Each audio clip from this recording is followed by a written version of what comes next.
Hello again, everybody. Welcome to Four Stars Chicago Sports. You are live with the NFC North Division champs for the first time since 2018. The Bears have brought it home. We're going to talk about it. We're going to celebrate it. And we're going to find out what else we got to get done because the mission's not accomplished just yet as far as the regular season goes. Let's get into it right after this.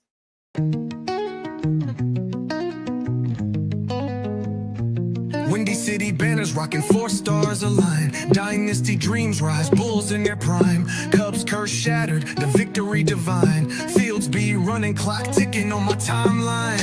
Shot-town heroes, legends never fade. Black Hawks flying, cutting ice with the blade. White Sox diamonds, the Southside parade. 4 stars shine bright, legacies they made. Mike with the crown, air rain, no dispute. Sweetness in the backfield, Walter in pursuit. Bear down Sunday's midfield, battles cute. Chicago. There's vibes better. Bear down. I got some barrels. Stay down. I got that Caleb. I got that Johnson & Johnson for all of you critics. My home, I don't play about. Step in the cage. All of you pray you don't get in my way. It's not a stage. I'm not an actor. I'm snatching your heart and digging your grave. I'm checking the conference and surfing away. Wave at these lions while running a fade. You never catch me, got more on the way. To swift on my feet to be held by delays. We can't win. I know we're going to fight you for 60 minutes, so I couldn't be more proud of the group. I'm very fortunate to be in the position I'm in, coaching these guys, and not something I take for granted. Good, better, bad! Good, better, bad! Never let it rain! Never let it rain! Good gets better! Good gets better! Better gets better! Better gets better! Bears on 3, 1, 2, 3, Bears! You know what? We'll probably get a Bears fan, Sean. We'll probably get a YouTube strike for that one, but that's okay. For those who don't know, the Chicago Bears put that together. They put it out on their website, and I decided to share it with y'all. They give me a strike. They give us a strike. I can always erase it, but we're going to enjoy it while we can because we are the NFC North champions. I am so excited. Dude, come on, man. Look at these guys, dude. This is just – it's a beautiful day in Chicago. It's a beautiful day across the world. Everyone can celebrate because the Bears are NFC North champs, baby. We got a lot of ground to cover, Jay. A lot of ground, man. Before we get into it, how you feeling after watching the Green Bay Packers choke it up at home after they made fun of us for losing to Snoop Huntley? Yeah, I will tell you what. First of all, I knew a game like this was coming since they got knocked out of the playoffs from Derrick Henry, of course. 36 carries, 216 yards or something like that with 4 touchdowns. I mean, the guy was a monster finally, but it's great that it was against Green Bay. And before the show started, while we were waiting in the green room there, I was listening to or watching a show on YouTube from ESPN Milwaukee, and those guys are not happy at all, which made me even more happy. I would never usually watch that because I don't want to give them the views, but I watched all 30 minutes of them just complaining and whining about how bad their defense is and how bad the team isn't playing, or it is playing, and it was just glorious, dude. It sounded like an old 670 The Score, podcast. It was amazing. Jay, you know what else was glorious? I found this clip this morning because I missed it, but I love that Snoop Huntley went full disrespect mode on the Packers on their field. It's a cheese grater.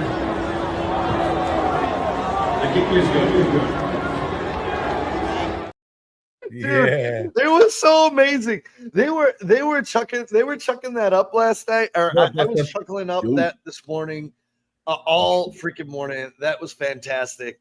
What's going on, Dustin? How you feeling? I see you got a new Iceman t-shirt going on there. Nice. Yeah, Love it. A little bit. I'm feeling good, man.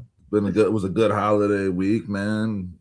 Got to spend a lot of time with the family. Busy as hell at work. How are you guys doing? The Bears are kings in the North. King in the North. Bears clinch the North. This shit-eating grin's gonna and Green Bay's on my collapsing. face. I mean, it couldn't be better. This shit-eating grin's gonna be on my face for a long time today. Yes, sir. Yes, sir. I mean, this is a great day, man. And the Bears, they got it all in front of them, man. They got it all in front of them. Really quick, I'm going to chop up some Bears news. We're going to get into the seeding. I want to get into these injuries right off the top, though. Yeah, this is there important. are a lot. Yeah. As of this morning, Adam Schefter has pumped out. He reported this morning about an hour ago. George Kittle, due to his sprained ankle, is highly unlikely to play. Ricky Pearsall is likely to play. The Chicago Bears, as most of us have heard, have had a flu that ran through Hallis Hall. Darnell Wright, DeMarco Jackson, Josh Blackwell, Nashawn Wright, Devin Duvernay, Nick McLeod, all were affected by this. A couple of them. And those are just the people that are reported, Sean. Like, those are just the people that are going reported, around. correct. Like, they're trying to keep it from spreading, but like, who knows? That's all I can report on. Yeah, exactly.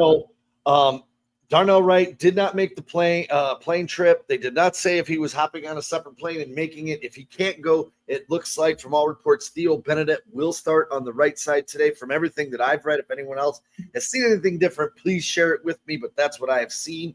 The Bears elevated J.P. Richardson and quarterback Dallas Flowers from the practice squad for this game today.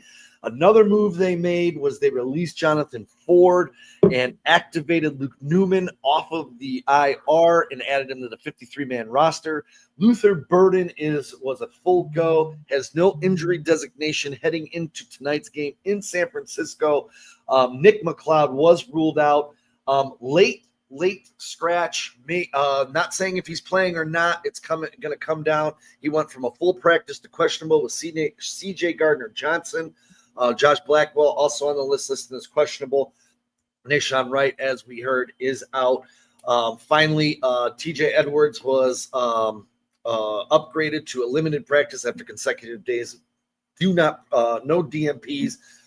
So it's exciting to see some of these guys back. It's exciting to see Luke Newman back, who was super productive in the moments he was given when the Bears suffered some injuries. Really quick, let's get into the seeding because I wanted to talk about this.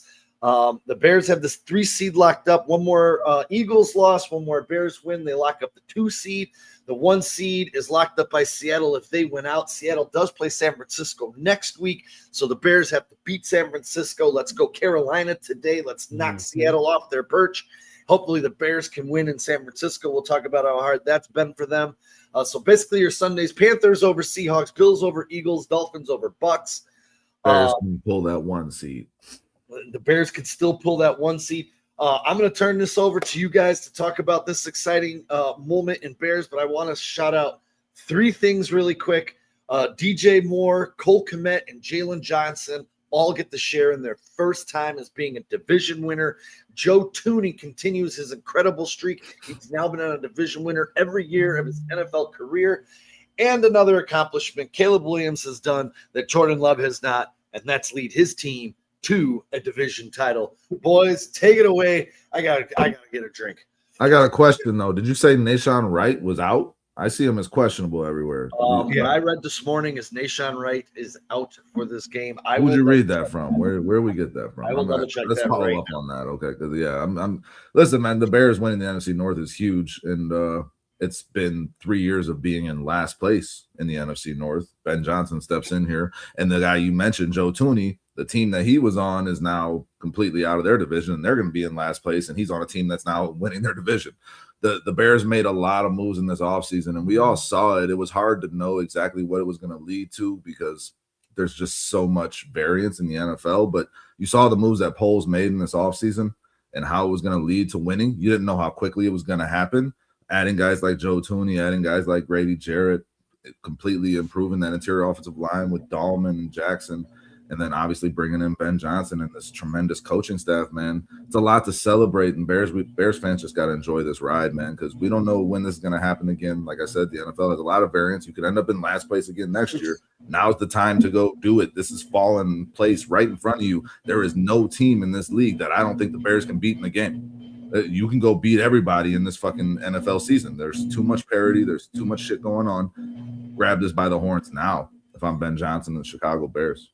Yeah, I agree with everything you guys are saying here. I mean, what's exciting to me about 2 things really about this Bears season is watching Green Bay collapse, watching the Bears rise, but watching the Bears still sort of make this slow upward climb. I don't think we've seen and I think you guys will agree, we haven't seen the best out of the Bears just yet. And it seems like they're hitting their stride. They're getting slowly but surely better and better and better. We're scoring more points per game now, which is great. I think we're probably going to score a lot today, but we also may give up a lot. I mean, I'm just so excited for this whole season. I mean, all the T-shirts that are flying around, I got to start buying some. I mean, I really want that Ben Johnson. That one's a great shirt. I want that Ben Johnson shirtless T-shirt that Kyle Brandt had. That thing's amazing. I want a Kyle Monunga angry run shirt. He's got 2 of them now. Man, I got the DJ Moore touchdown catch on the Packers too. I'm gonna whip that one out here soon. You bought that shirt? They have that shirt already? Yes, sir. They had it. Oh man, it's just we've just never seen this, guys. They're not in a very, very long time. The vibes are high. Dude, I've been at the mall a lot with the holidays and the kids and everything, and just like finding shit to do. And like Bears shit is flying off the walls. The last couple of years, that shit just sat there. Like everybody is in on this. The vibes in Chicago are fucking great, man. I'm loving it. Jay, that was a great point, man. The Bears have not played their best football yet. Yeah, that's a great point to make. Because you want to know. You want to know what's funny, Dustin? Is 2 weeks ago we had the Bears Packers fundraiser at River Street, and I went to about 7 stores just looking to stuff for some kids that were going to show up to give them some giveaways and shit. I couldn't find a damn thing. It's all going, man. It's all going. And the thing is, they're putting out more too. Like I'm seeing a lot of different shit, but like people are just grabbing it off the shelves, man. It's hard to find anything Bears. There was a lot of Jordan Loves that I saw just hanging up untouched. I saw a lot of Packers shit not going nowhere. You know, cheese grater hats are going out of stock. They had it in the Ravens game. They had it in the Ravens game. I just played that before you got on, Dustin. With Snoop Huntley wearing the hat. That was amazing. That was amazing. Yeah, man. Fuck the Packers. They're backing into the playoffs right now, and it's great. And really quick, I forgot to mention this. This was put up by Brad Biggs this morning. By winning the NFC North, the Bears continued a remarkable trend in the NFL of worst to first turnarounds. This marks the 20th time in the last 23 seasons the league has had at least one team vault from 4th place to become division champs. That is a remarkable sign of parity in the NFL. I mean, it really is when you can do that. You know, and both these teams, Sean, were 11 lost teams last year at the end of the season, and now both these teams, the Niners and the Bears, both have 11 wins with 2 weeks left to go. These are 2 teams that are determined and very well coached. So this is going to be a very winnable game, but a very, very tough game for both teams. Nahshon Wright is still questionable from. Yeah, no, I just looked it up. I said he was out. Nick McLeod is out. Nick McLeod is our guy that's out. Rome is out. That's who I meant. Nahshon Wright is still. All of these guys are going to be game time decisions tonight. Yeah, the relevant rights. I mean, we need both of those rights to go. We need them both to go, man. Well, I'll say this. The Darnell Wright thing was really concerning. Reading that yesterday. I'll say this. For the Chicago Bears, if you are going to miss Darnell Wright, this would be the game to have a miss. The 49ers rank last in sacks, second lowest in pressure rate, and they're only sending blitzers at a league low 17% on blitz packages. So if you're going to miss them, this is the time you want to miss them because these guys just don't get after the quarterback. And if you want to have someone stand up on the right side, well, he's not feeling well. I think Theo Benedict, with a little help over there, can chip. But now you're chipping on both sides, you know. But again, against this defense that ranks in the bottom in pressure, sacks, and blitzing, it might not be the worst day if you have to rest one of your tackles. I have a couple of thoughts on that I want to pose a question to you guys about. It's something I keep thinking about with this Niners defense, because this Niners defense has been destroyed by injuries all season. You know, Fred Warner and Bosa, obviously, like that just kills you, you know, but they're still finding ways to get stops when it matters. They find a way to turn the ball over at a decent clip. They play strong, solid defense. They stay in position. Now, we saw the Bears, who can't get after the quarterback either, go off against the Cleveland Browns a couple weeks ago, and that offensive line was decimated. So there's the one factor where it's like the Niners could just find some if Darnell Wright's not playing and you're throwing Benedict at right tackle or you're throwing Benedict at left and moving Ozzie to right, whatever the Bears decide to do, like you're obviously at a disadvantage compared to where you would be if Wright was playing. So that just kind of hurts on its own, and the Niners could find some pressure off of that. My other question was Caleb Williams being so good at avoiding pressure. And when the pressure comes and so good against the blitz, Sean, when it comes, he makes the defense pay. He gets away from it. He finds the open guy. Generally, he's really good at this. Now, if you're a defense that just kind of sits back and makes Caleb make the play, do you think that puts Caleb at a potential disadvantage? Whereas he's been pretty damn good when guys are putting pressure on him. That's when he's at his best. This is something I've been thinking about because I read your preview of the game, and that's something that popped in my head. Like Caleb kind of thrives off that pressure. If it's not coming, does that potentially hurt his game? Something worth thinking about. That's a great question because they play, I believe, nickel 95% of the time, San Francisco, and they're almost always in cover 4 as well. That's because their secondary sucks, so they always have at least one extra DB on the field. That means to me it's going to be a big run game because San Fran cannot stop the run. For sure. So you lean on the run and you kind of work into that play action. Sean, what are your thoughts on that? I'm kind of with Jay. I think you lean on the run because I looked at the 49ers and I looked at their losses and I looked at what they've done at home specifically. And I wish I would have done this before I put my preview out so I could have added this information into it. But Purdy has 8 interceptions on the season. 5 of them have come at home this year. 1 in a loss, 1 in a win. And he had like 3 in one game, though. He had 3, I believe, in the game that they won and 2 in the game that they lost. You know what? I have this written down. 2 5 interceptions. The Jaguars were 26-21. The key to that game, he did throw 3 picks in that game. The key to that game was Travis Etienne. He ran 19 times for 124 yards, 6.5 yards per clip. The other game where he turned the ball over 2 times to Carolina, Carolina ran the ball only 14 times for 54 yards, 3.8 yards per carry. They only scored 9 points. They wound up winning that game 20-9, which I remember watching that game. It was a pretty brutal game to watch altogether. So I'm kind of with Jay here. I think you sit back, you try and win the battle at the point of attack and attack in the middle because your ends are out if Darnell Wright's out in this game. On the season, guys, the Niners are getting rushed against 40.47% of the time. That's 10th in the league. They're allowing 4.3 yards per rush. That's 15th in the league. They're allowing a pretty decent clip. 24.2 rushes per game. That's 7th. They're only allowing 102.9 rush yards per game. That's 8th in the league. And they're 3rd in the league in opponent rushing touchdowns at 0.7. They're not even allowing a touchdown a game. They've been pretty decent against the run all season. Now, in times that they've lost, obviously, like any team, they've been gashed. You know what I'm saying? And Purdy's done a decent job of protecting the ball. So has Mac Jones. It's been 2 quarterbacks all season for this Niners team, but Purdy's been on fire lately. He really has. They're really good on 3rd down, guys. Their offense is I want to say 2nd or 3rd in efficiency on 3rd down. It's very, very good. I had it written down here. They are, come on. Well, 3rd down, opponent's 3rd down conversion percentage, 38.92%. Yep. Well, I mean, that's 14th in the league. 14th in the league.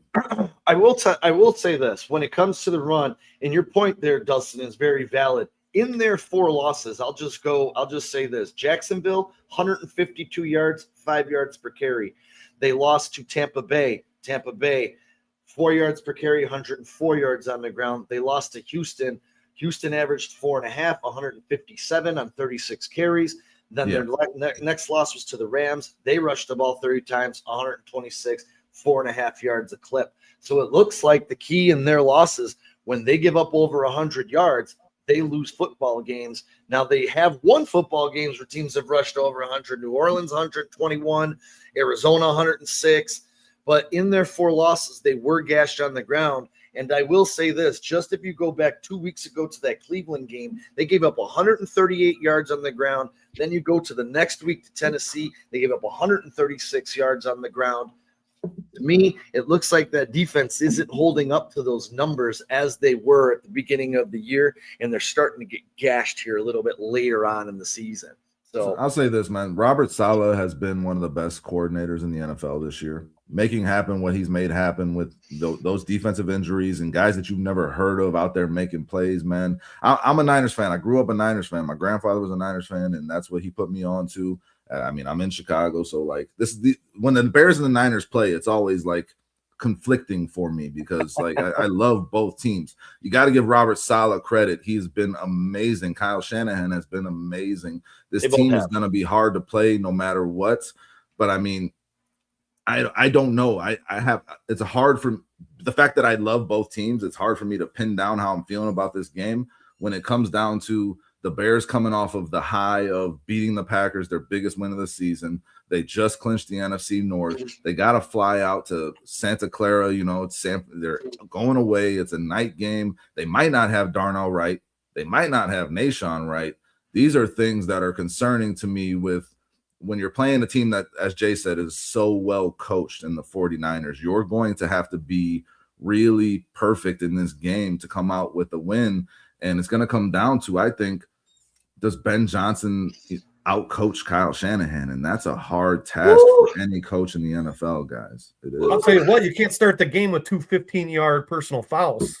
Yeah, no, that'd be good. That'd be good. I mean, and one more thing to point out about the Niners, guys, just offensively.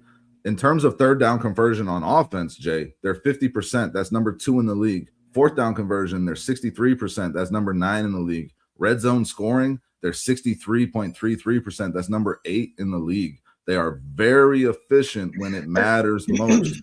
That's those two guys. That's Kittle and CMC. If Kittle's going to be really huge. Only need to stop CMC.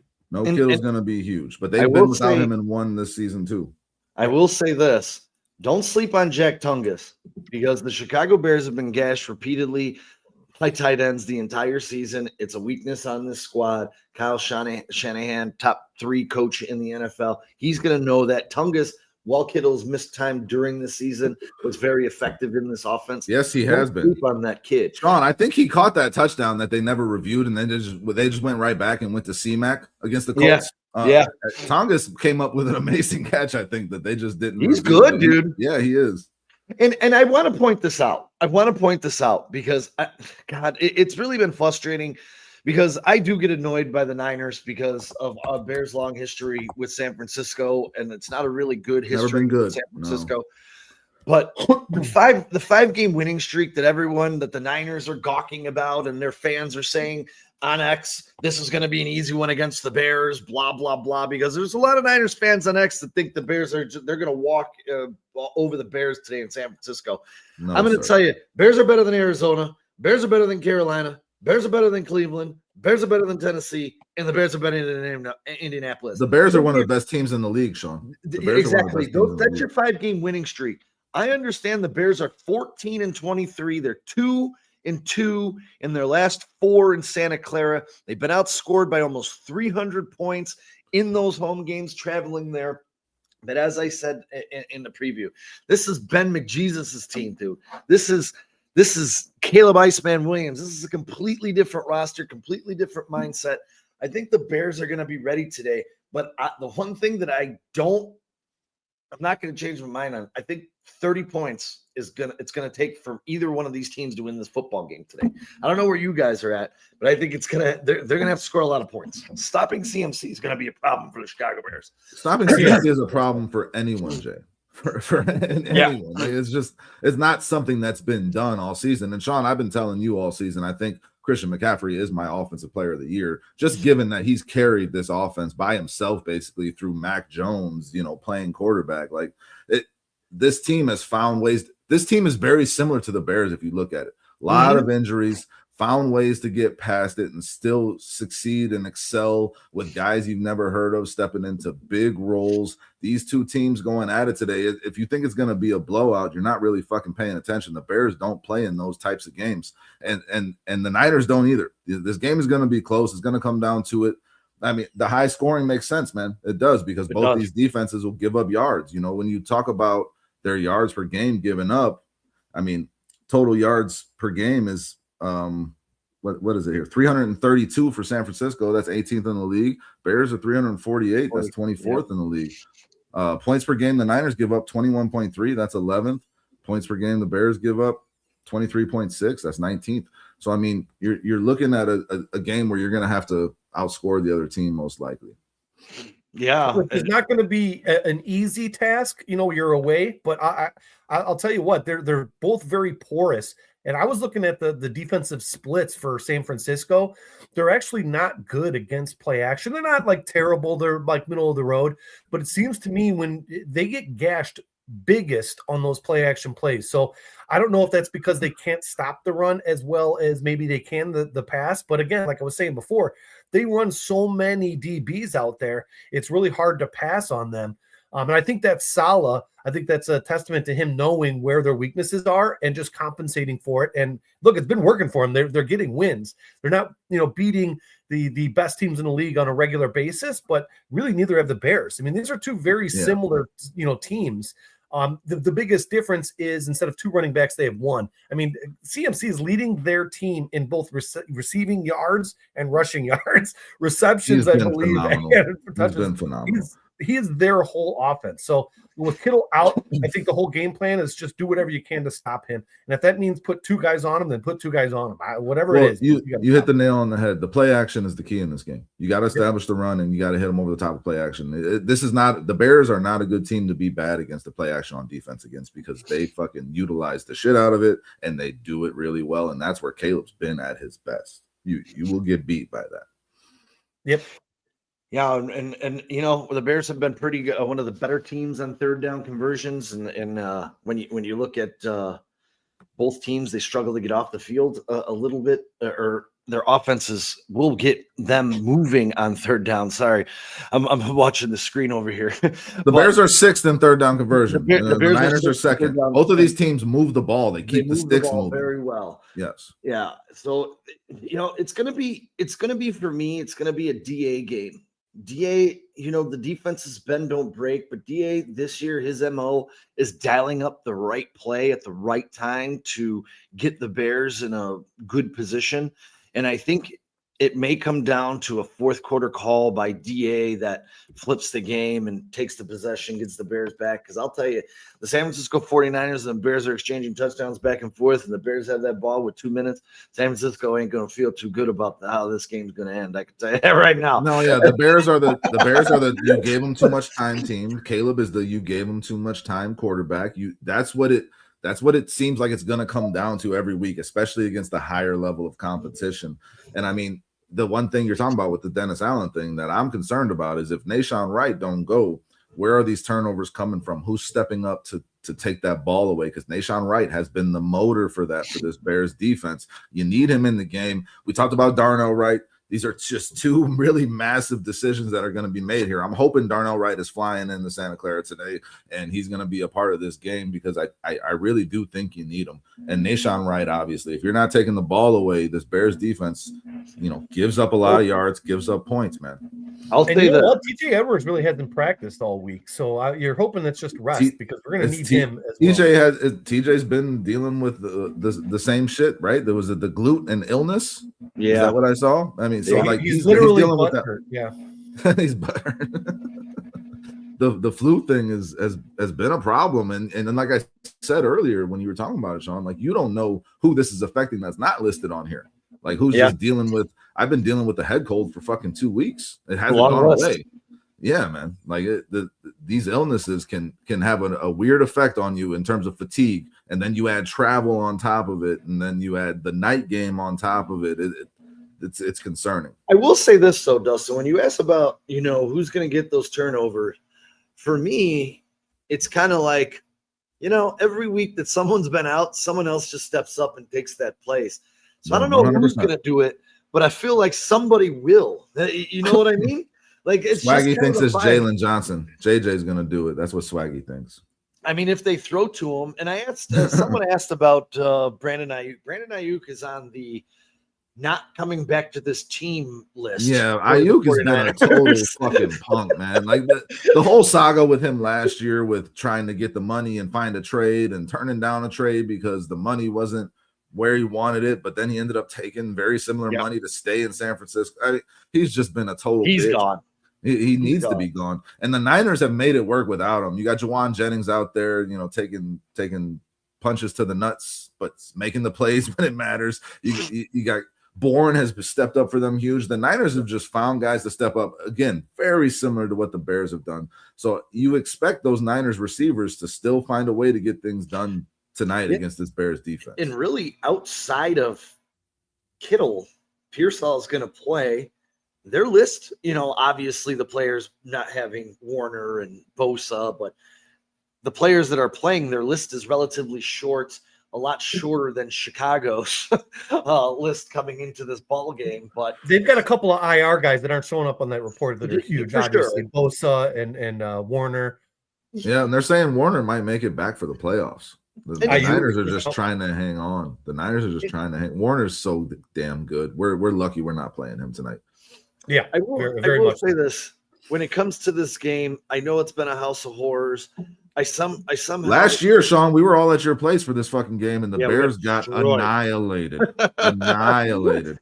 Hopefully they remember that. Yeah, no, you need to come back. You need to come back with a vengeance on the brain. We're back in the same place. It's like playing at the same time. Like, go kick the shit out of this team. I remember there was one game I went to. It was in the Bears Super Bowl run, that 05. The Niners came to Chicago, and I went to that game. And the Bears, it was one of the games where the Bears had really good success against the Niners. The Bears beat the shit out of them in that game. I'd like to see a game like that tonight. The Bears have so much on the line, like you said. If they can get some luck with the Seahawks losing, and then they go out there and take care of business against this 49ers team, the number 1 seed in the playoffs coming through Chicago is very fucking achievable, and that is crazy to think about. I think if you get the home field advantage through the playoffs, if you're the Chicago Bears, you can get to the Super Bowl. And albeit 17 touchdowns for Purdy, he's only played 7 games, and he still has 8 interceptions. So he's going to give it to you. He's going to give it to you. Just take advantage when he does. The Bears coming in relatively healthy. Trent Williams is going to be obviously on the left side, so you're gonna hope that Montez Sweat is going to have a big game from the right side, because Trent Williams doesn't really give up big games from his side of the field. So, as being one of the best left tackles in the game, so it's going to be interesting. I'm more interested to see if the Bears' luck turns around, and I know people don't like the word luck, or how they play, I guess, in San Francisco, seeing that it's been such a house of horrors. It's a different Jay. Sorry, Sean. No, it's like, even when the Bears were dominant in the 80s, 84, 85, 86, going to San Francisco was still a fucking nightmare. Yes. So it just has my brain rattled a little bit, like, oh man, we really need this game.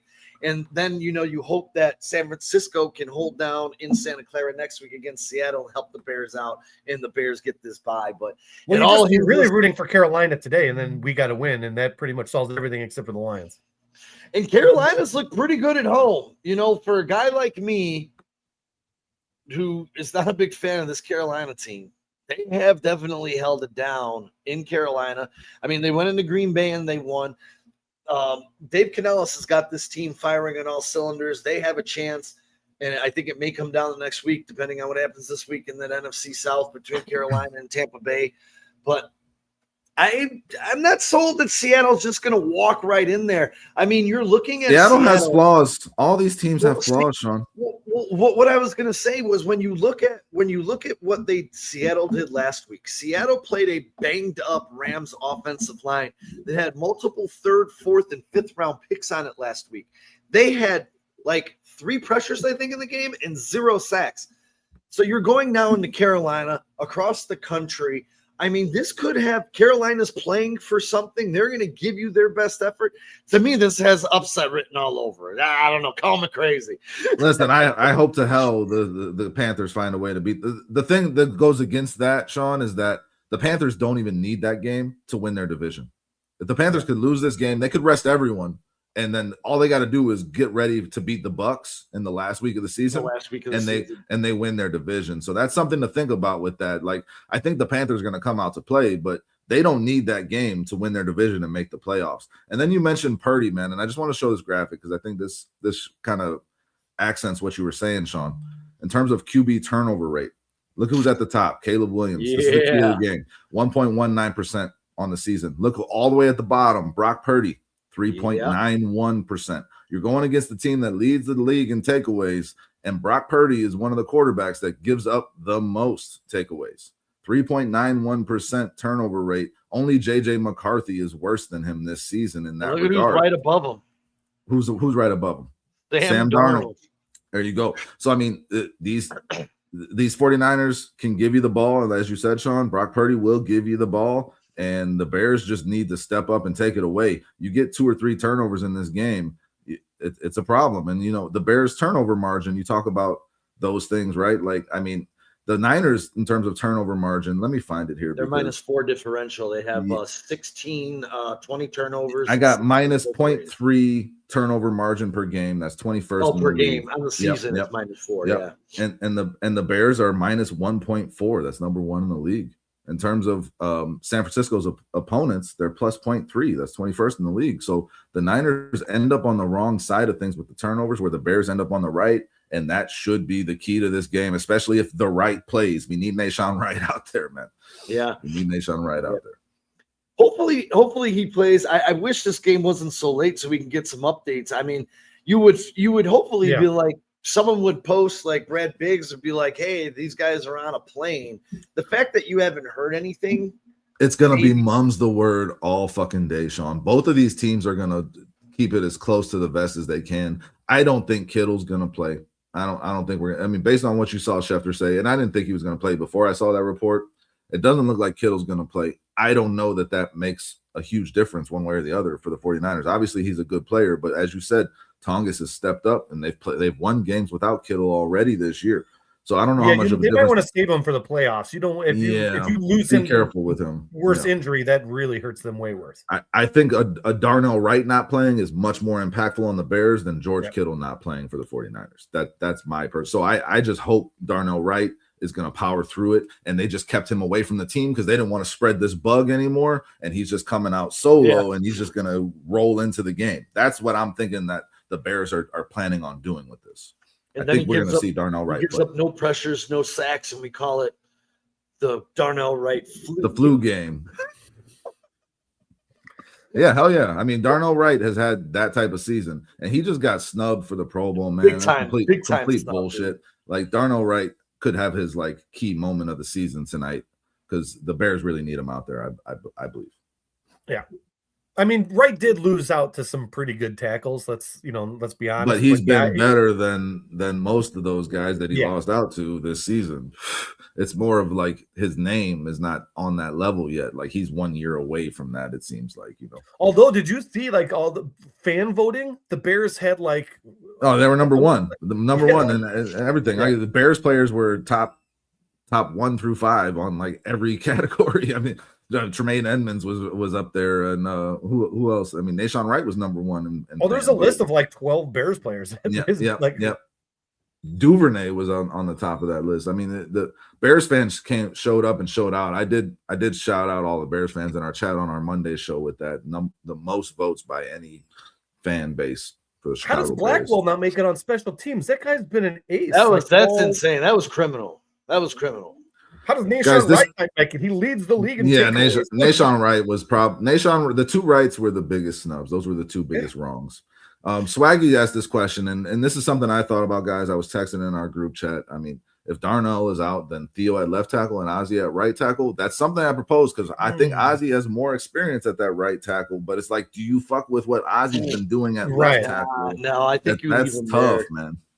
Yeah, I think Swaggy says it's got to be that. That's where my head goes too, Swaggy. I gotta agree with you, man. But like, I don't know if you mess with what Ozzie's got going at left tackle right now. Yeah, but at the same time, I was going to say what I read this morning. They're saying it's going to be Theo Benedett at right. I mean, it could be wrong. Who knows?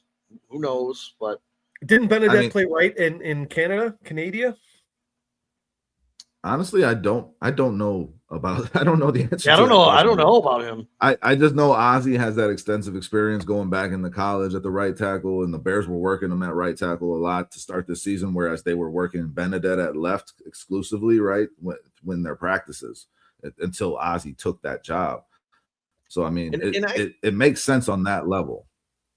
And as much as I want to praise, and if I go back to this for 1 second, as much as I want to praise, Tongas, and he he can be serviceable. I mean, you're also talking about losing a guy who torched the Bears last year, 6 for 150. And he's a yak monster. Yeah, a guy who's absolutely been on fire for the San Francisco 49ers. I mean, for me, this does slightly favor the Chicago Bears not having him in this football game today. Him and McCaffrey have been the two keys to this offense that kind of make this thing hum a little bit for San Francisco. I do think that you can cover Jawan Jennings, although he did have 2 touchdowns last year against us. In a slight correction to what I said earlier, the 3 interception game was against Carolina when they won 20-9. The 2 interception game was against Jacksonville when they lost. Jacksonville did rush the ball right up San Francisco's ass in that football game. Yeah, Purdy had a rough one in that Carolina one, man. Yeah. The fact that they came out with that win was kind of surprising. It was I remember watching that game this year, and it was brutal, man. Now, if Purdy has that kind of game against the Bears, Sean, it's over. The fucking Bears ain't losing that game. The Niners are not winning a game where Purdy has 3 interceptions. It's just not happening. The Bears have been doing a better job, especially as of late, of capitalizing on those turnovers and getting points. And you can't give the ball away to this Bears team like that. I have a question. I did look it up. Theo did play primarily right tackle all through right tackle. Okay. Nice. I mean, so like you got options. You can do whatever. Right. I trust Ben Johnson to make the best decision possible for this team. I hope Darnell Wright plays. I want Darnell Wright on the fucking field. That's option number 1 for sure. Yes. And I'm going to ask this question off subject for the game. I'm going to play this really quick, and then I want to get back to something. Our goal is to win, and it's going to be to win now. And really, when we're talking about setting the culture, which is going to be step number 1 here in the springtime, accountability and integrity are going to be the cornerstones of everything we're going to be about. We're going to have a team-first mentality from start to finish. So the Chicago Bears have their new. So this guy comes into Chicago and says, we're going to win now. Comes in, goes from last to first, wins the division, hopefully gets a first-round bye. The answer to your question is yes, Sean. Is he still behind Mike Vrabel as coach of the year? Dude, it's so tough. He's my coach of the year. I thought you were going to ask, is he coach of the year? And I was like, yes, the answer to your question. I believe he is. I think he should be. I mean, and Brandon made this point in our group chat, and it's an important one, I think. Ben Johnson is a first-year head coach. Mike Vrabel had the experience, and that's why I thought Vrabel had the edge in terms of guys you would want, because I just thought things were so fucked up in Hallis Hall. Like, you needed somebody with a really strong personality and background to turn this thing around. Turns out Ben Johnson has that shit in spades, and he is just impressed on every level. If you're really looking at the task that was at hand and the experience that the coach had coming into the position, and all those things, and just the way that the Bears have done it this year, man, in terms of battling those injuries and having a much harder schedule than the Patriots, to me, it's really a no-brainer. Ben Johnson is your coach of the year, and then it's like Vrabel or Cohen, like head-to-head right there behind in my mind. Cohen doesn't get enough respect, and I haven't given him enough respect this year, but he's been a damn good head coach too. I'm biased. I'm a Bears fan, but, Ben Johnson is coach of the year in my mind. And honestly, you could talk about Kyle Shanahan in this conversation as well, Sean, the coach that's going to be on the opposite side of the field tonight. There's tons of coaches like that this year, which is crazy. I mean, it seems like really the NFC North has got 4 of the probably best coaches in all of the NFL right now, which is crazy. But honestly, my biggest thing with Ben Johnson is his ability to fix mistakes and correct things that were wrong. It's insane. He owns up to 1 week. Yeah. And then he fixes it right away. It's not, he is very, very smart, not just a good coach. I think he's very self-aware. I think he's aware of the league. I think he's aware of the fans. I don't think he's just sitting there on Twitter all day long reading social media, but he's very aware. And maybe that's his staff telling him what's going on. But like, I thought it was crazy too, where he said, man, I did not realize how crazy Bears fans were after that Green Bay game. And I think he wants that first round bye. He wants that home field advantage throughout, because he knows now what an asset the Bears fans can be to this playoff run. Sean, what do you got? Is he your coach of the year? Oh yeah. Yeah, I mean, if he locks down this first season and the Bears get a bye, I'd say yeah. That's a It's hard done to beat deal. that. Like you got no chance if you're any other coach. The Bills, I guess, still have an that's outside chance. We'll see what they do against Philadelphia. It should be a wonderful game at 3:25 on the schedule today. The other name that's not mentioned, and I love this guy when he got hired. I'm not a big fan of the squad, which really puts him up there for me, is Dave Canellis. I know you guys are big fans of Bryce Young, but man. I mean, for this team to be where it is and this defense to be stepping up in big moments, going into Green Bay, winning, him actually making Bryce Young, turning Bryce Young into a legitimate quarterback. I know because of the accomplishments of Vrabel, Cohen, and Shanahan. Moore's doing pretty good down in went through. Saints too. Yeah, and Ben Johnson. Sean, the biggest and best move that Canellis made as a head coach was benching Bryce Young last year. Do you remember that? Yeah, like 2 weeks do. or whatever. Yeah. That was a hell of a gamble because like you don't know if you're gonna crush this guy's confidence and ruin him. He took a shot on it and said, I need him to get his head right. Bryce Young came out of that much better. Whatever Dave Canellis did, that should be commended because he carried that through the end of last season and into this season, and he's made winning plays when it's mattered, man. I think there's a lot there with Bryce Young. I think Dave Canellis thinks that too, and his gamble paid off, and this team has a chance to win the division, and I think they're going to. I do not trust that Bucs team for shit. I mean, the NFC South in general just sucks. But yes, Dave Canellis being in that conversation matters, and I think the biggest move that he's made, the best one, was benching Bryce Young last year, man. I think one guy that should, and I think he's a good guy, but I think Raheem Morris should really be worried about his job. I know they've had a lot. I know they've had a lot of injuries, but so have a lot of other coaches, and they persevered. And this team, even back to health, just the Bucs are just underachieving with the offense, the game. I don't like what he's doing with Bucky Irving since he's been back. I'm scratching my head. You talking about Bowles or Raheem Morris? You talking about Bowles or you said Raheem Morris? Bulls. Sorry, Bulls. Okay. Bulls. My bad. Oh shit. I don't understand what's going on in Tampa. That team is way too talented to be struggling the way they are. And I understand they had a lot of injuries at their playmaking positions, but you still had Sean Tucker and you still had Ricard White at the running back position, who are more than capable running backs in the NFL. It's the run game, Sean. It's the run game. You nailed it. It's the run game. Liam Cohen leaves that team, and Brandon called this last year. Liam Cohen is great in the run game, and he leaves that team and goes to Jacksonville. They establish a great run game. The guy that they were, it's similar to the Detroit Lions. The guy that you chose to replace your offensive coordinator that left was not a good choice, and it's really biting you in the ass. They get enamored with those weapons as well that have been injured, Sean, but like now they got them all back, and they're not getting the ball to them, and they're throwing it a lot. They're not running enough in key situations. It's very un-Bowles like because he's a defensive guy. You want to control the clock and just run that ball down the throat and let your defense kind of take care of things. But honestly, their defense ain't very good either. I don't think Bowles is getting fired. Raheem Morris is going to get fired. I think that's happening. You mentioned him, but I think Bowles gets one more year, and maybe the offensive coordinator falls on the sword because he's done some good things there in Tampa. Yeah. Swaggy brought up Mike Tomlin as a coach of the year candidate. He's never won it. I mean, and he said D'Amico Ryans is pretty good. Yeah, D'Amico Ryans has gotten that team back on track. Hey, D'Amico Ryans turned that Houston club around, and everyone counted them for dead, man.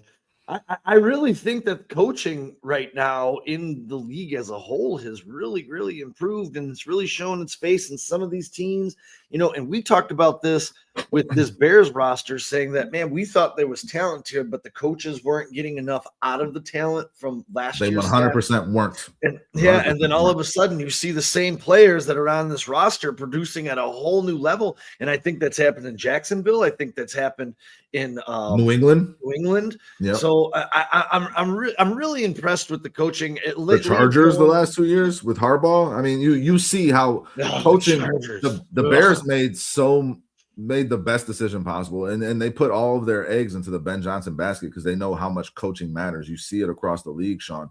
And I made this point on Monday, and I'm just curious, you guys weren't here for it, so like, and I've been talking about it with Brandon a little bit. Like, there's this transitional phase happening in the NFL right now. You got a new brand of coaches coming up really strong. You know, you got the new brand of quarterbacks kind of taking over the torch, and the Bears have Ben Johnson and Caleb Williams. Right now, there's so much parity in the league, I believe, because there's no established dominance, because like this transitional phase, like you have it like once every 10 years in the NFL. And the Bears are in a really good position, I think, to come out of this transitional phase as one of the top teams in the league for the next 5 to 10 years if they play their cards right. They really do have that ability, and it's starting a lot sooner than we all expected. You can see it happening right now. But there's going to be a team like the Chiefs did, 10 years ago, that establishes themselves as like that team. Andy Reid is on his way out. Pete Carroll is dead in the water. He should have never come back to the NFL. The old guard is leaving, and there's this new guard coming in. And Ben Johnson and Caleb Williams, I really like their odds of being on top when that transition kind of goes full swing. Agreed. I mean, everything you just said is 100% correct. And it's great. But I'll tell you what, a really, really good head coach makes your GM look a lot better. I mean, we were all about ready to kick Poles to the curb. He only had that one big trade that really surprised us all. The rest of it has been kind of mediocre. And now that he's actually, because he's a big relative athletic score guy, he wants athletes that are smart. He just, that's what he wants. He's not necessarily looking for the best player in the draft. And now you've got a coaching staff that can develop all of these athletic players, and you get a 7th round running back that's just running over dudes and mauling. Well, more importantly, Jay, like that can identify what they need specifically, right? Like they're not the best player for their system. Matt Eberflus had no fucking idea. So then Ryan Poles had no idea, because if Ryan Poles is listening to a guy who has no fucking idea, what's he going to look like? When Ben Johnson comes in and he brings this coaching staff that has years of experience and knows what they're looking for, they're like, we got to target this guy. We got to target this guy. Poles is able to look a lot smarter now, but Poles also, revamped that offensive line. The trade that he pulled for Joe Thuney, just immaculate, and obviously hiring Ben Johnson in the first place and understanding, I don't know what I don't know. I need some help in here, and getting the best possible option for that. Ryan Poles had the best offseason I've seen a Chicago Bears GM have. I can't remember a better offseason. Guys. I mean, Joe Thuney for a 4th round pick has got to be one of the biggest steals in NFL history. Oh my God! Fuck yeah! What were we going to do with that 4th round pick? Draft another punter? Ruben Hippolyte.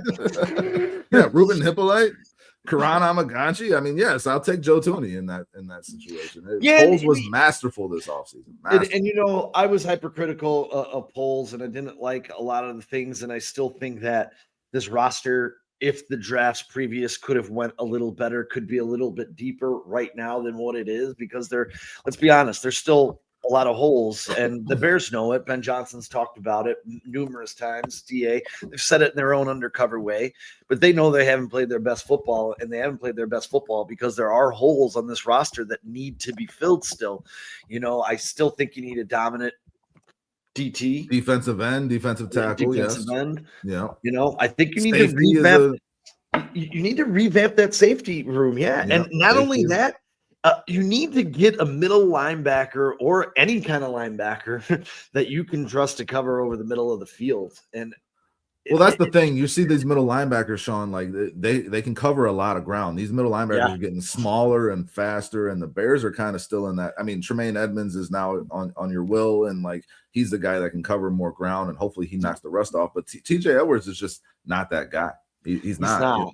So, and I mean, I love TJ Edwards. He's a thumper. And you need those kind of guys. And obviously it depends on what kind of defense you run. But you're at a disadvantage against the passing schemes in the NFL if you don't have that middle linebacker that is speedy and can cover a lot of ground. I mean, when we had Brian Urlacher, who was like a freak, you take that size and combine it with the speed to cover like he had, that comes around once every fucking 20 years. But like you can try to find something in that template. And I think this offseason, yes, with the coaching, giving the information to Poles, it can only get better, guys, in terms of the talent that you're adding to this roster. I'm excited to see DA get his hands on some defensive prospects in this coming up draft. Because really the offense is pretty good. You're just looking for depth. But man, if we can nail some of these defensive picks, get a defensive end, get another linebacker, maybe get another DB, holy cow, guys! Like what where is this? Well, the sky is not the limit for the Bears. It's outer space. The sky is the limit this year, as you just Right. said. And Steve asked how far the Bears can go. And guys, I texted this last night. When you watch two teams last night that have been inconsistent as they have been all season, the Packers and the Ravens, like the Ravens are one team one week, they're another team the next week.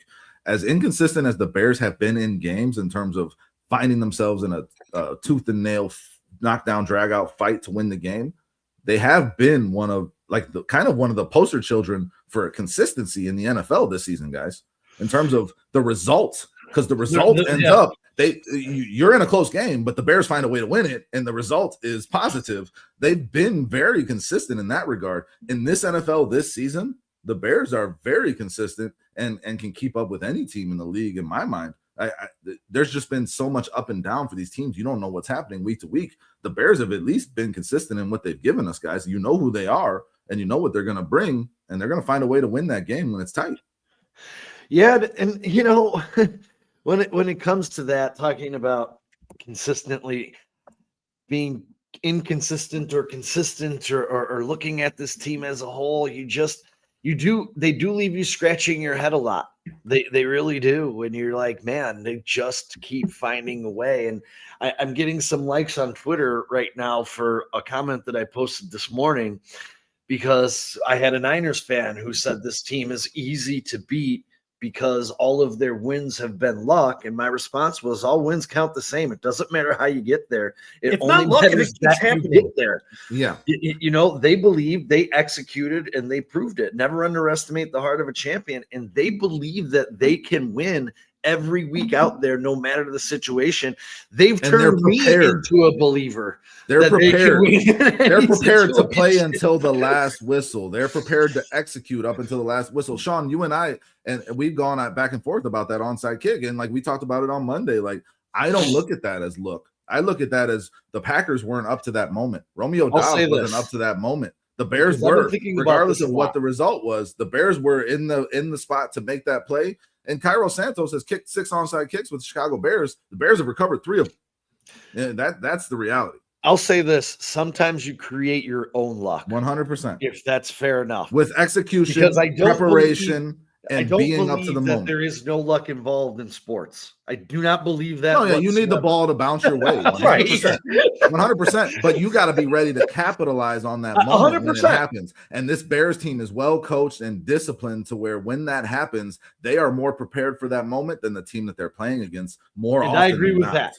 The turnovers aren't luck. That's what the Bears are being coached and preached to do. So remember, we were like, is it going to be sustainable? Well, clearly it is sustainable because they've been doing it all year long.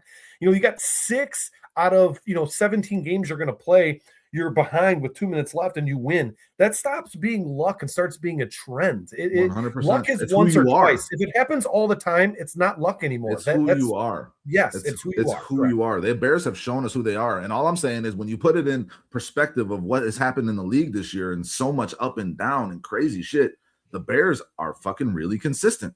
They are one of the more dependable teams in the NFL this year, just strictly based on the result that they get when the fucking clock hits 0.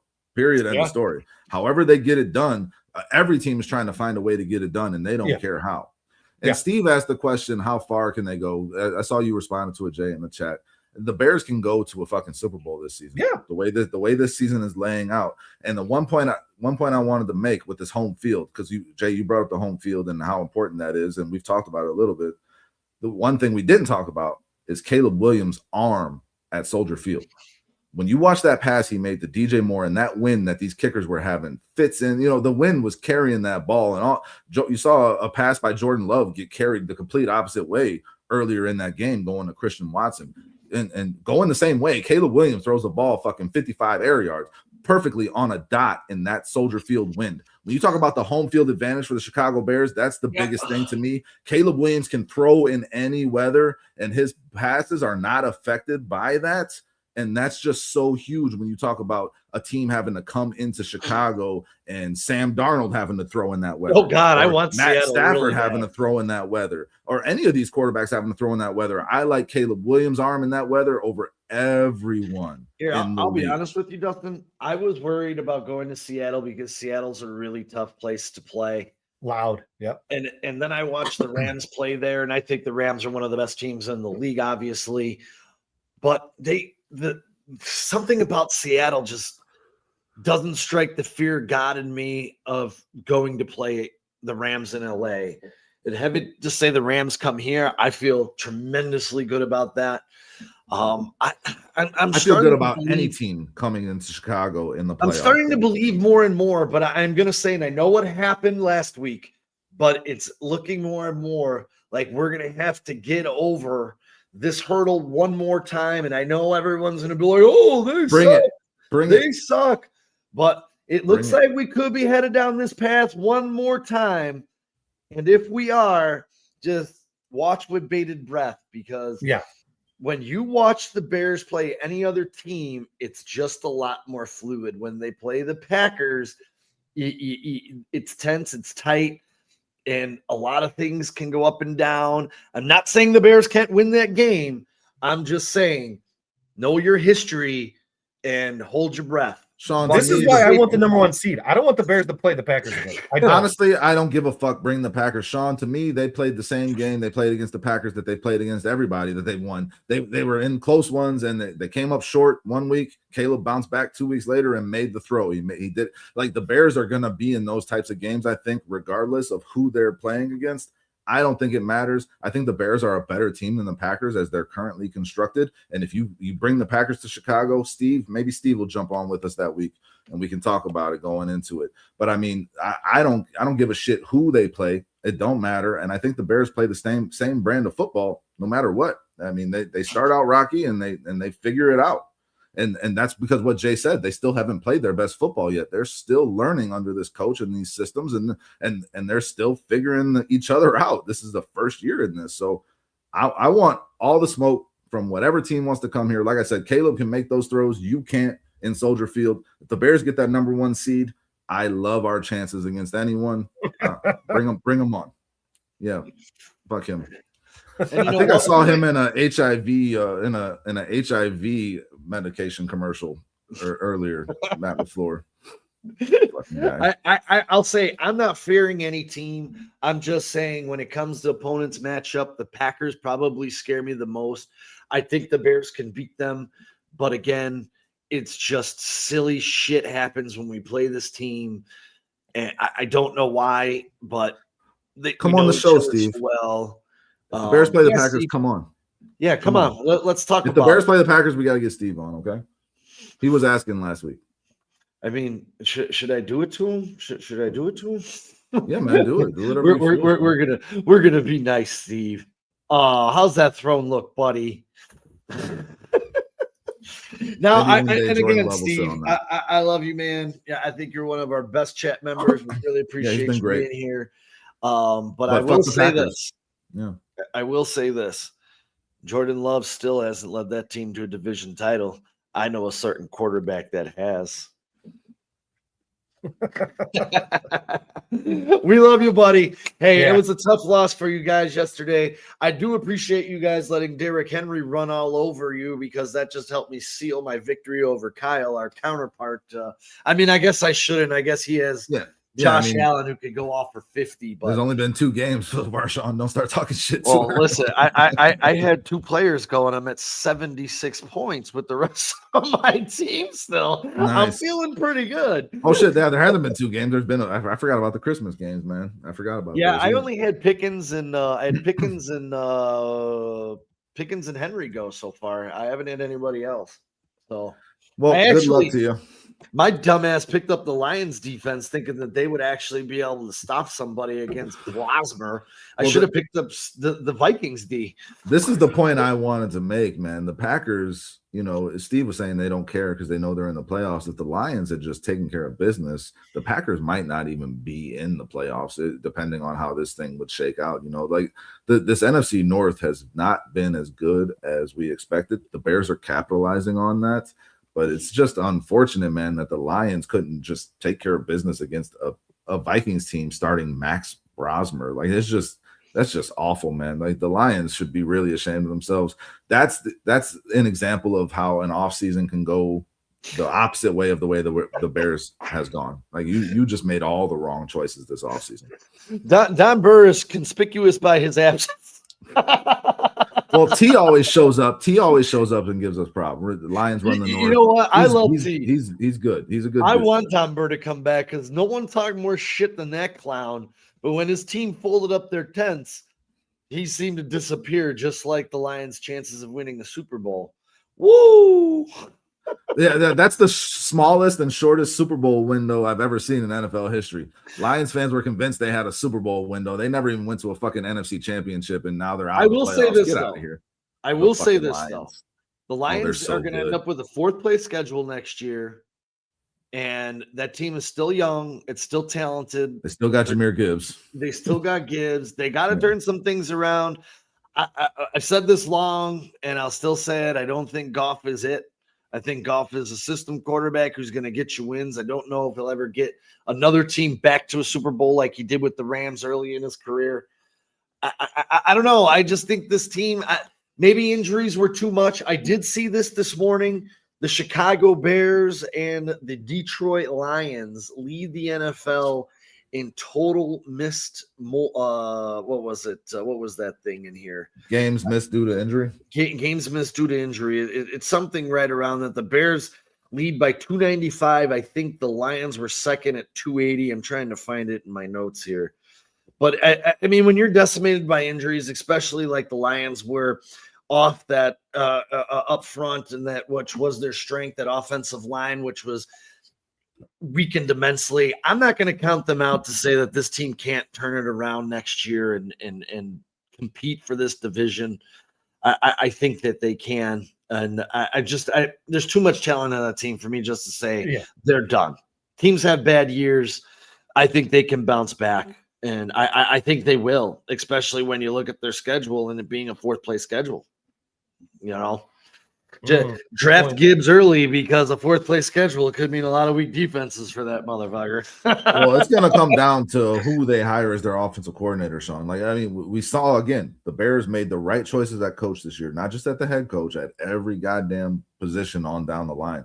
Dan Campbell really made a bad choice, and I thought it at the time with Morton, and that's shown this season. They're going to have to figure that out, you know, and obviously you expect the NFC North to still be strong regardless. This Packers team, as much as we talk shit, it's a good team. The Lions are a good team. They're having a bad year.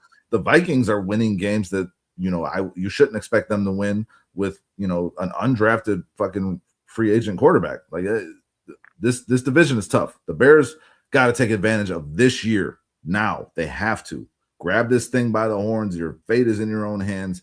Go win a fucking Super Bowl. You can't just count on being good for the next 5 to 10 years, as much as we think that's going to happen. This is the year to get it done. And this is what I want to say to Green Bay Packer fans. How about y'all shut the fuck up about your injuries? Because Chicago leads the way with 299. These are most injuries as measured by games missed. Chicago Bears 299, Detroit Lions 285, Buffalo Bills 261, Pittsburgh 242, San Francisco 238, Tampa Bay 225, the Chargers 224, the Giants 224. And I could say this, more than half of this list is going to the playoffs. So Green Bay's not even in the top 10 of missed games with injuries. So my injuries, shut the fuck up. My God. The one argument you could make is like how severe are those injuries to your overall team? And the Packers have had some big ones. Like Micah Parsons is their defense. Tucker Kraft was their number one receiver basically when he got hurt. So I mean, like those are more impactful injuries. Like, but at the end of the day, Dustin, it's the NFL. You got to get it done. I sent a crate of puffs on the way to Lambeau Field, so hopefully that's enough to wash their tears away. Because hey, I didn't tell you to finance your whole future, and I could bring this up and say, weren't the Packers an 11-win team and a top 10 defense without Micah Parsons last year? They were a top 5 defense. So how much is the loss of Micah Parsons? That's what I'm saying. They can cry all they want, man. Look, when I go back, they were a playoff team. They were a 7 seed without Micah Parsons. They're a 7 seed with Micah Parsons. Yeah, he's injured. I don't give a shit. Guess what? Injuries are injuries. Have a team. Hey, when we missed our whole linebacking core and we were missing half of our secondary, we all sat here and said, man, how the Bears going to win this game? Guess what they did? It done against the Steelers. Yeah. What did they do? They went out and won the game. Found a way to get I it don't done. care. Injuries happen. Hey, Sean, we got a couple new members of the chat. One earlier that I didn't get to see. Homeboy, I've never seen this gentleman before. I just want to get a...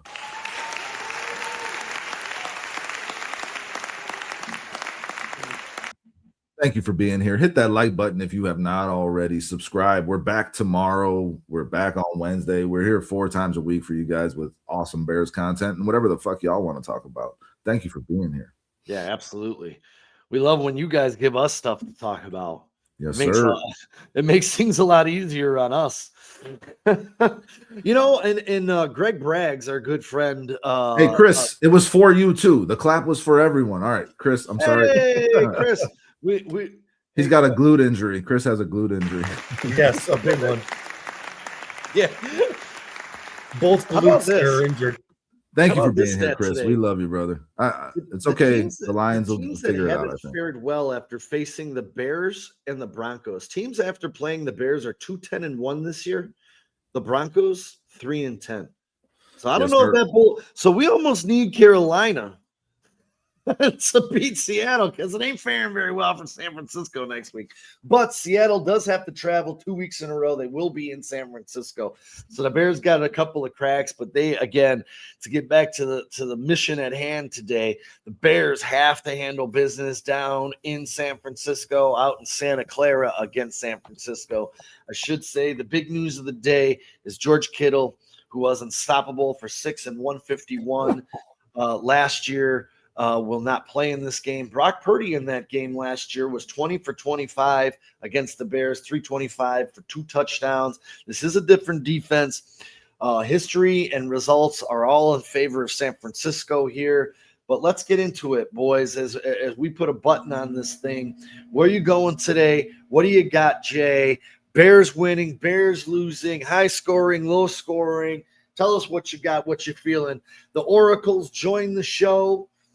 What do you got for us, Jason? Talk to me. I think, well, first of all, I feel really good about our chances now that the Oracle is here. But I think that you guys had a really woke up from a nap. You guys had a really good breakdown earlier. I mean, I think it's going to be turnovers that are a key to the Bears. I think it's stopping CMC. And honestly, I think it will be a high-scoring game here. I'm thinking, I think Bruce said it earlier, 35-30. I think that's a really good guess there. Maybe, 34-28, somewhere around there. But it's going to be, I don't know what the over-under is. But I think it's probably going to hit the over today. The over-under in this game, I believe it was at 52. Let's see if it's changed. It is at 51. It went down slightly. Maybe that's the George Kittle effect. I don't know. When I did my preview, it was 52.5, so it's dropped 1 full point to 51.5, and I'm with you, Jay. It's going to be really close to that. What do you got, Dustin? What are you feeling today? I'm feeling a little nervous, man. Like I said, they just had their biggest win of the season. They beat the Packers. They just clinched the North. They're going on the road. They're traveling across the country, a night game. They might not have Darnell Wright. They might not have Nashawn Wright. I need those two to play to feel better about this. But I can't pick against the Bears the way this season has gone, man. But this has been a loss on my schedule all year since the offseason. This is a hard one for me. Like I said, I got Niners in my blood too. That's how I was raised, man. So, like, it's tough. I think we're looking at a close game down to the wire. Going to be a lot of fun. But if this is a blowout in one way or the other, I think it's the Bears are on the wrong end of it, guys. That's what I think. If the Bears keep this close, Caleb is you gave him too much time quarterback this season, and he'll find a way to get it done, and this Bears team will find a way to get it done. I like that. I like that 31-28 score Bears. They find a way to get the last score as the time ticks down. But I got a bad feeling, guys. I really do. This is and honestly, if the Bears lose this game, it doesn't do nothing in terms of where they're at. But, you want that number 1 seed. If you want that number 1 seed, go fucking take care of business. Now we'll see what happens with the Seahawks too, guys, because if the Seahawks win today, makes it a little less important. I will tell you We this. need Atlanta to take care of business too. I just took Carolina minus 6 or plus 6.5. I think they're gonna match that today in this ball game. For me, I'm gonna stick with what I had. I know this is a house of horror for the Bears. Bears ranked 16th in total DVOA on the season. Remove that from the equation. They're bottom 10 across most metrics. That just leads me to the over 51.5. I stated earlier, I think it's going to be a race to 30 points in this game. Now, the one thing that will change my mind in this is the potential for rain. If it rains in this game, I could see the score being a little bit lower, and maybe that's why it's dropping, because from my understanding, it's been very wet and rainy out in the West Coast. The weather for this game is there right now. It says potential wet conditions. But it does say the forecast is pointing to a good chance of rain during this ball game. So if it comes down to the last time they played San Fran in the rain, we were there. Yeah, we were, and that was the pictures actually. The Justin Fields sliding thing. I'm gonna say in perfect weather conditions, I'm gonna stick with the Chicago Bears. The Niners are at 26 points a game. Bears are at 25 points a game. I think they'll both be north of those numbers. I'm going to take the Bears, as I did in my preview. I'm going to stick at 34-31 Bears. And I think that both quarterbacks are going to have good days. Hopefully the rain doesn't affect it too much, but if it does come down to a full run game where the Bears have to run more than they pass because the conditions are wet and breezy, I like the Bears even more. I mean, Christian McCaffrey is the straw that stirs the drink. He's only averaging 3.7 yards per carry on the ground. He's averaging 9.2 through the air in the passing game. So if you can eliminate him, he'll still catch those screens and have the potential to turn those into big plays. But stop him on third down. Stop them on third down and win the turnover battle, and you win this game. Yeah, stop for me, on third down, win the turnover battle. And there you go. Does the rain take the potential for Brock Purdy to turn the ball over less because he's not passing as much? That's another factor. We'll have to see these weather conditions. But like I said, last year he tore this Bears secondary apart. He was 20 for 25 for 325 and 2 touchdowns. Let's not let that happen today again, unless Caleb is putting up the same numbers. Listen, Kyle Monunga and DeAndre Swift go over 125 today for sure. And that's a good number against that Niners defense that's been pretty good against the run. Who scores the touchdown on the ground? Is both Monunga and Swift, or Swift and no Monunga? I got to ride with Swift, man. Swift had his best game as a pro in that Browns game. And I mean, he's just been looking so good this season. I think you continue to ride that hot hand with Swift, but honestly, it don't matter. You're asking for fantasy purposes? No, not at all. Not at all. Right. I'm rolling with DeAndre Swift. I don't care who gets those touchdowns, just fucking get them. But yes, I like Swift in this game, guys. I like Swift against this defense. Caleb needs 439 yards to basically beat the single season passing record for the Bears, and I think 600 yards to hit 4,000. So I don't know how conscious they are of that or how much they really care, but it would be interesting to see these next 2 games how much Caleb passes. They care 0% about that, I'm pretty sure. If I had to guess, I don't think that it matters to them at all. I think they just want to find a way to get this win. And as you said, man, if you can control it with the run game and let Caleb work off that play action and just make a few big throws when you need them most, that's the recipe to win this game, just like it's the recipe to win every game for the Chicago Bears. Dominate with the run game, get a couple turnovers. Caleb makes a couple big throws in this game. That's how you take this dub. Agreed. Yeah, and don't forget there's a wonderful slate of games on. We didn't get the pick 6, but the Seattle Carolina game is huge at noon. Jacksonville Indy game is huge at noon. You want to talk about an epic collapse? The Indianapolis Colts are that team. They're one of 6 teams to start 7-1 and not make the playoffs. If they don't make the playoffs, which are they eliminated already? No, they still got Texans the last week of the season. They need a couple things to break their way, but they got to start by winning today. If they win today, they could still beat the Texans next week. And I don't think they're going to win today. I really just don't. saying it's within their control. I've been banking on regression from that Colts team all year. Yep. So this ain't really a surprise to me. But I mean, obviously, you lose Daniel Jones the way they did, and that makes an impact. Well, this guy's saying here that they're eliminated from playoff contention. They are not. They are November 23rd, they had a 99% chance. Did Houston winning last night eliminate them completely? I think Houston winning last night eliminated them. It says they're one of the biggest collapses in NFL history. Not to mention, there's 4 teams in NFL history who had 15 wins the prior season and failed to make the playoffs the next year. The Chiefs. Yeah, they're officially eliminated. Wow. The Chiefs and Lions this year officially joined that. And I'm sorry I forgot to write the other 2 down, but there's 4 teams that have done it, and 2 of them are in 2025. The parity in the NFL is fantastic. It's been a great year. I am certainly looking forward to this game. I hope it's a high-scoring game. I hope Caleb Williams can throw for 375 tonight. I'd like to see him not only break that marker of 4,000 yards just to put a extra cherry, but if he doesn't, I don't care, because we have 11 wins. We have the NFC North. We're still in contention for the 1 seed. Everything's tripping the Bears' way right now, and at worst, if Seattle holds on to that number 1 seed, for me personally, I don't know where you guys are. Prefer to go there than to the Rams. Yes, 100%. On that turf against that Rams offense, yes, I would 100% prefer to be outside in Seattle against Sam Darnold, who is very high up on that turnover rate list we just looked at. 100%. That Seattle defense is tough. That team is tough. All these teams are tough, but the Bears can beat any of them. Let's get to 12 wins tonight. Let's work towards this 1 seed. I'm just super excited to be on this ride, guys. We're very happy. We're very lucky and blessed as Bears fans to see this season. Oh, baby girl. Yeah, and you know what? I took the family. We went to the Christmas lights at Brookfield Zoo last night. And I looked at my wife and I said, the number of Bears hats. I said, the Bears are back. Women, children. And I was like, this is insane. I said, last year when we were here, this shit wasn't going on like this. I was the only one at the zoo in Bears gear last year. But now everyone's on the bandwagon, baby.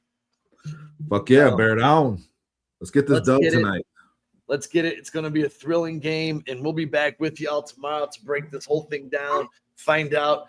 I'm taking Carolina to lose this game. I'm taking Carolina to win this game today. I really, really am. I like the way they played. They've been solid at home. Seattle coming off that thrilling come-from-behind victory against Tampa, then traveling across country. I don't know, man. I almost bet the money line, but I took him to cover the 7. So let's hope for that. And it's been that kind of year. Let's go Carolina, man. Let's go kind of year Carolina, dude. Again, this game don't really matter to Carolina. Just giving the Bears the number 1 pick to get Caleb Williams, and then beating Seattle to put us back in position to get the number 1 overall seed. Carolina might become my second favorite team. Don't sleep on Houston in that equation either. Davis Mills throwing a fucking touchdown to win a game they had no business winning against the Colts. That is true. Lovey Smith had a part in that too, my friends. Yep, Lovey Claus. He had the Santa Claus beard. He was giving us a late Christmas present. Love. Yeah, the only thing that makes me scared about this game today is Raymond. Carolina's lost their last 3 home games in a row. So hopefully they get it right today. 4 home games in a row. Man, damn. Sean, let's get a clap for Raymond. He's new. Hey, Raymond. Let it roll around. It's coming, Raymond. It's coming. Here it is. I was trying to roll down there. Hit that like button, man. Subscribe. We're gonna be back tomorrow. Sean, I'm not gonna be here tomorrow. My brother's coming into town. I just found out, so I'm take some time, spend some time with the family. I won't off the show tomorrow. Well, you should have Kyle, Brandon, and I, and maybe Jayo want to join us and make it a foursome on a Monday night. But until then, ladies and gentlemen, enjoy a wonderful evening of football. Enjoy your NFC North division champs, your Chicago Bears. enjoy Ben Johnson, enjoy the Iceman, enjoy just being a Bears fan because it's a great time to be a Bears fan. I know I am. I had a shit-eating grin. I actually celebrated it with about 4 Jamesons last night. How great is it that the Bears clinched the NFC North on a day they weren't playing, and it was because the Packers fucking lost? How fucking great is that, guys? Sorry, Steve, but it's great. You would feel the same way if it was the other way around. It's okay. All's fair. Good, better, bad. Never let it rain. Never let it rain. You're going to get better. You're going to get better. You better get better. You better get better. Bears on 3. 1, 2, 3. God, let's get this in San. I'll tell you this. I don't have a sense of urgency to win in San Francisco unless Carolina wins. If Carolina wins, I want that game. I want that game. I want that game. Take that number 1 seed, Bears. Caleb Williams, Chicago Bears at home through the playoffs. That's a problem for the NFL. Hey, Steve, thanks for joining us, man. And if we do get the playoffs, dude, we'll get you on, get your breakdown. Thank you, everybody in the chat, for joining us. I hope everybody had a very Merry Christmas. And we'll see you before the New Year. So we wish you a Happy New Year this week. We love y'all. Yeah. Peace. And we'll talk about Wednesday. We'll talk about Wednesday's show because we might not be here again. Bear down, everybody. It's the holidays, man.